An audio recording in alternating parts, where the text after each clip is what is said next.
পটুয়াখালীর গলাচিপা উপজেলার একটি বিখ্যাত নদী হচ্ছে আগুনমুখা নদী। নাম শুনলেই বোঝা যায় এটার মধ্যে কোনো বিশেষ রহস্য বা ইতিহাস আছে। চলুন আমরা সবাই বিস্তারিত জেনে নিই। প্রচণ্ড স্রোত ও ঢেউয়ের কারণে আগুনমুখা নদী বঙ্গোপসাগরের সাথে যুক্ত হওয়ায় ও বর্ষা ও জোয়ারের সময় এই নদীতে প্রবল স্রোত ও ঘূর্ণিঢেউ হয়।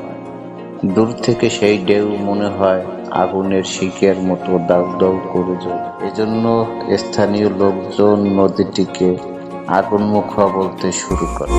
ইতিহাসে দেখা যায় নদীর ভাঙনে গ্রাম এবং ফসলি জমি এমনকি জনপদ পর্যন্ত বিলীন হয়ে গেছে।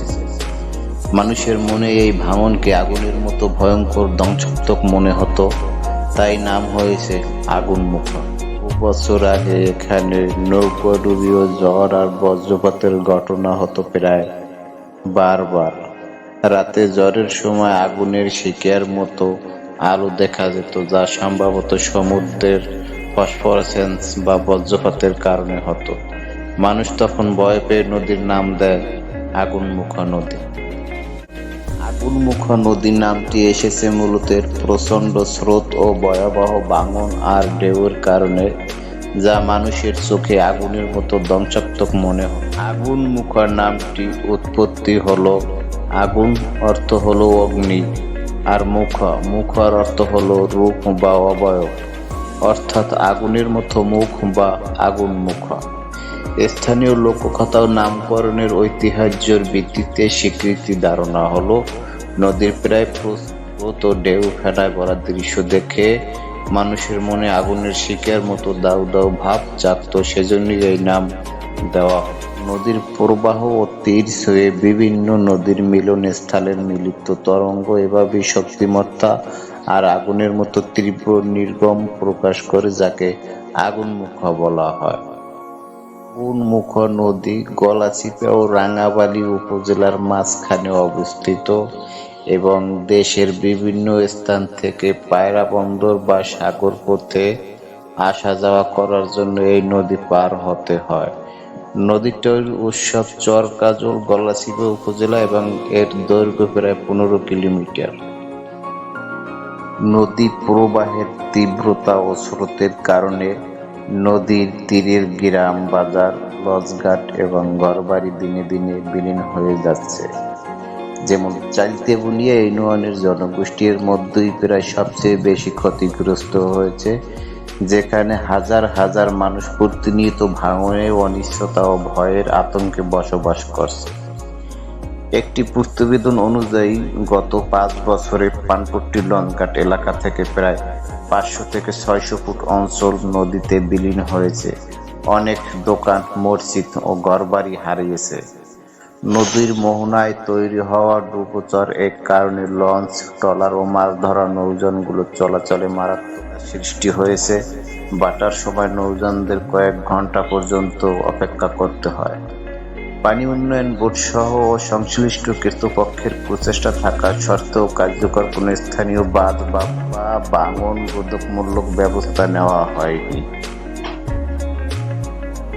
নামটি নদীর আগুনের মতো ভয়াবহ স্রোত ও ঢেউয়ের দৃশ্য থেকে এসেছে, যা নদীর বৈশিষ্ট্য তুলে ধরে।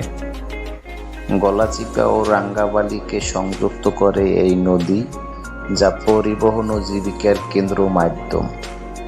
নদীর প্রাকৃতিক আচরণ ও দুর্বল বাঁধ ব্যবস্থাপনার ফলে স্থানীয় জনপথ, লঞ্চঘাট এবং নদী পাড়ের জনজীবন ধুলোয় মিলে গেছে। আগুনমুখা নামটি দুইটি শব্দে সংযুক্ত। আগুন অর্থ অগ্নি এবং মুখা অর্থ রূপ বা চেহারা, অর্থাৎ এমন নদী যার অগ্নির মতো মুখ বা চেহারা। স্থানীয় ব্যাখ্যা মতে নদীর তীব্র স্রোতের ঢেউ, শব্দ, ফেনা ও ধ্বংসাত্মক ভাঙন অনেককে আগুনের শিখার মতো মনে করত, তাই নামকরণ দেওয়া হয়েছে আগুনমুখা।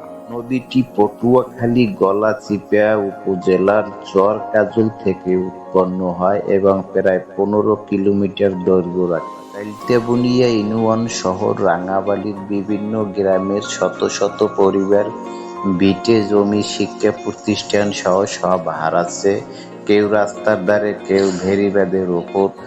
প্রায় ৩৫০ পরিবার অল্প সময়ে সব হারিয়েছে, রাস্তাঘাটে এবং আশ্রয় নিয়েছে। ৫০ একর ফসলি জমি নদী বিলীন হয়ে গেছে। কয়েক মাসে ৬০টি পরিবার বাসা হারিয়েছে। প্রাথমিক বিদ্যালয়, সাইক্লোন সেন্টার বিলীন হয়েছে।